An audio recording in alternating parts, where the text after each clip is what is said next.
Olá pessoal, só avisando a vocês que esse é o último vídeo que nós iremos postar, né? Nós estamos reavaliando aí a necessidade e como vai ficar esse projeto de vídeos diários e climáticos, que são semanais nos climáticos, na verdade. Devido à baixa aderência que tivemos no Apoia-se e a equipe está muito ocupada, né, se dedicando a outros projetos, decidimos parar por enquanto esse projeto e vamos ver o que vai acontecer aí, o que Deus nos reserva para frente, ok? Então vamos dar uma olhada na previsão diária de hoje. Então o que a gente vê claramente é aquela passagem daqueles ciclones que a gente já vinha falando. Isso deve liberar um pouco a atmosfera e a gente começa a ter aí uma melhora das chuvas, pelo menos nesses primeiros dias aí de novembro na região sul. O importante agora é monitorar bem a região sul. Por quê? Porque estão acontecendo alguns complexos convectivos de média escala. Então eles estão posicionando mais aqui entre o centro-sul do Rio Grande do Sul e a região aí do Uruguai.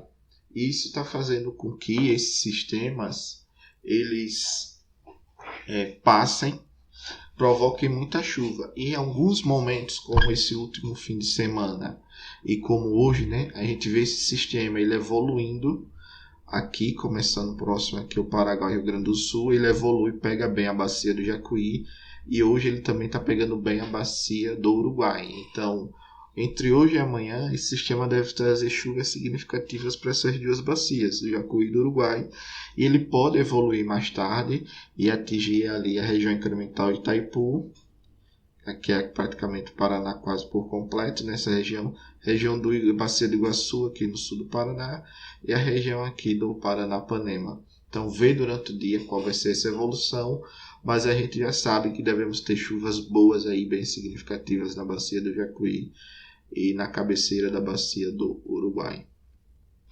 Depois esse sistema, eles continuam, né, trazendo aqui ciclones, né, atuando sobre a região do Atlântico Sul, liberam um pouco a atmosfera e toda essa região aqui, sul, ela já fica mais livre para a formação de fenômenos que tragam chuvas. Então é isso o que a gente vê claramente aqui nas projeções de precipitação do modelo GFS. Ele mostra claramente que nós devemos ter uma chuva mais concentrada aqui na região sul e uma chuva aqui mais concentrada no litoral da região sudeste do país. Então pega bem a todas as bacias do sul, a bacia do Paranapanema e também aqui as bacias, por exemplo, cabeceira da Bacia do Grande e aqui região do Tietê, entre outras bacias aqui que tem a cabeceira próxima à costa, Paraíba do Sul, por exemplo. E o que a gente vê também é que até o dia 4, dia 5 mais ou menos, a gente ainda deve ter a continuação daquela onda de calor que começou lá no dia 29, né? Ontem em São Paulo fez um calor muito bom, hoje deve ser mais quente ainda com relação a ontem. E isso deve continuar pelo menos até o dia 5 de novembro. Quando nós olhamos agora a projeção do acumulado para os próximos 15 a 16 dias, vemos que ele mantém esse padrão de chuvas que observamos nesse acumulado anterior aqui, com chuvas mais localizadas na região sul e aqui em parte da região sudeste. O detalhe é que quando essas chuvas elas começam a acontecer na região sul, hoje o sul está com um caráter importador de energia. Pode ser que o sul chegue a exportar energia e começa a melhorar bem seus reservatórios. Então a gente já viu que a ENA ela teve um aumento. Com essas chuvas que estão ocorrendo hoje no Jacuí e na cabeceira da Bacia do Uruguai, que seria aqui, a cabeceira da Bacia do Uruguai que eu falo é aqui essa região de Santa Catarina. Então essas chuvas que estão ocorrendo hoje podem elevar mais ainda as vazões na região sul, principalmente no Jacuí, no Uruguai. O ONS, com risco de invertimento, né, ele é obrigado a maximizar essas bacias, por exemplo, e mesmo assim eles conseguem ainda segurar uma boa água aí nessa região. O risco de invertimento não é devido aos reservatórios estarem cheios, mas sim a onda de vazão que chega. Muitas vezes a onda chega tão rápido que você não consegue turbinar tudo. Então o que você faz? Você tem que verter aí, defluir. Defluência, na verdade, seria uma soma, né, de turbinado, vertido, uma série de coisas. Então você teria aí um vertimento de água porque você não conseguiu amortecer essa onda de cheia muito grande no reservatório e você não consegue aí turbinar tudo e existe um limite, né, para você trabalhar com uma margem de segurança nesse reservatório, ok? Mas mesmo assim ficar de olho porque eu acredito sinceramente, pelo que eu estou vendo, que esses CCMs aí devem continuar atuando na região sul durante esse mês de novembro. A gente já teve esses dois aí que já trouxeram melhora significativa. Estamos tendo um terceiro hoje também que deve trazer chuvas significativas para o Jacuí e para o Uruguai. E devemos ter aí uma melhora significativa das ENAs nos próximos dias.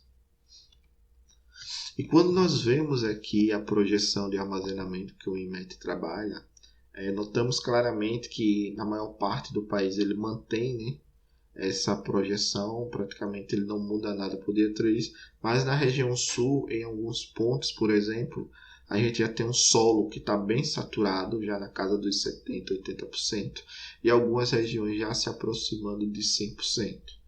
Isso implica dizer o quê?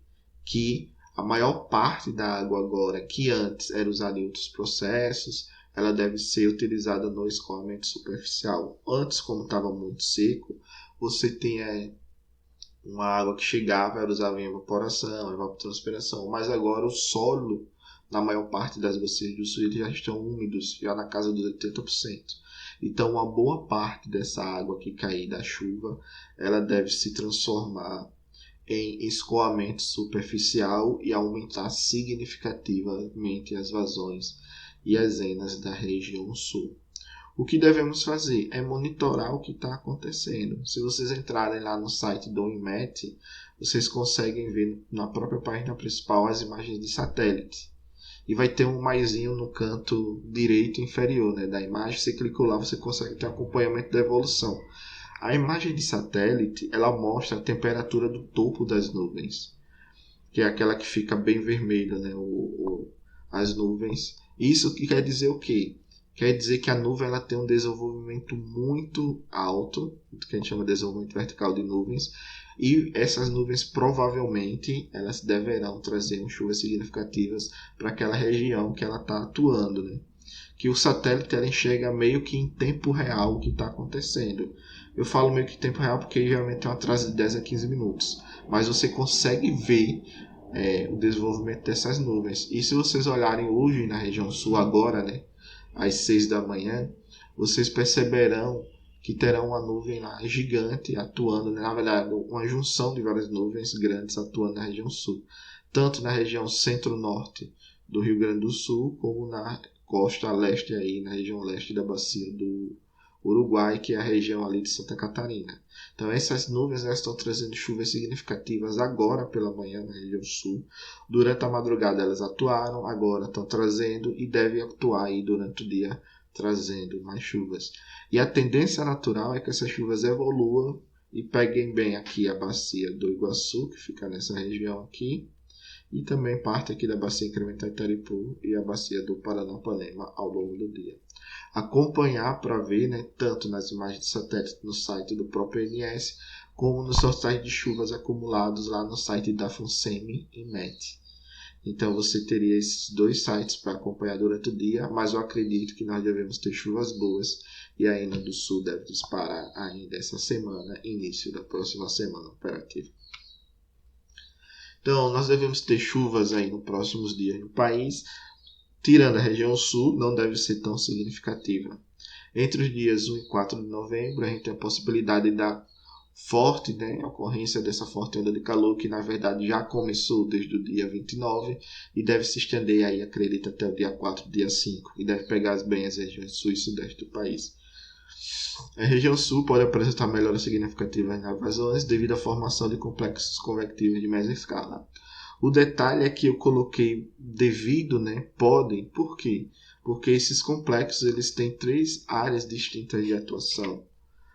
Geralmente eles atuam aqui entre o Uruguai e o Rio Grande do Sul, aqui entre o Paraguai, Rio Grande do Sul e Santa Catarina, E a terceira seria aqui entre Mato Grosso do Sul, Paraná e a região de São Paulo, tá vendo? Então, hoje o sistema ele se formou durante ontem à noite aqui, evoluiu, pegou bem a bacia de Jacuí e agora uma parte dele está atuando sobre a cabeceira da bacia do Uruguai. Mas, por exemplo, o sistema ele se desenvolveu aqui. Mas se ele seguisse a trajetória para leste, ele pegaria bem a bacia do Jacuí, bacia do Uruguai e a bacia do Iguaçu. Mas o importante é que ele se formou aqui e está atuando bem, trazendo chuvas significativas para o Jacuí e para o Uruguai. Quando ele se forma aqui, a gente tem uma interação boa, mas ele não pega bem a bacia de Jacuí. O interessante é quando ele se forma nessa região e quando ele começa a se formar nessa região, que pega tanto aqui a bacia de Itaipu, que vai estar Itaipu e Paranapanema, e quando ele se forma aqui as bacias da região sul. Okay? E os modelos eles não conseguem bem mostrar a localização e a quantidade de água que esse sistema traz. Com relação à intensidade da chuva, os modelos sempre subestimam a intensidade da chuva do sistema, ou seja, sempre chove muito mais do que se esperava pelos modelos. Terceira, que a projeção de armazenamento do solo mostra uma leve melhora na maior parte do país, mas devido às chuvas no sul causadas por esse CCM, a gente já viu que o solo praticamente saturou em 1 ou 2 dias aí na região sul, e as próximas chuvas que vierem devem fazer com que ainda exploda, né, como a gente chama no mercado, né? Ela acontece tanta água, tanta chuva, esse aumento superficial é tão grande que ela acaba evoluindo muito rápido, significativamente, e acaba aumentando muito ainda nas regiões sul. Obrigado, pessoal, pela participação e até um outro dia.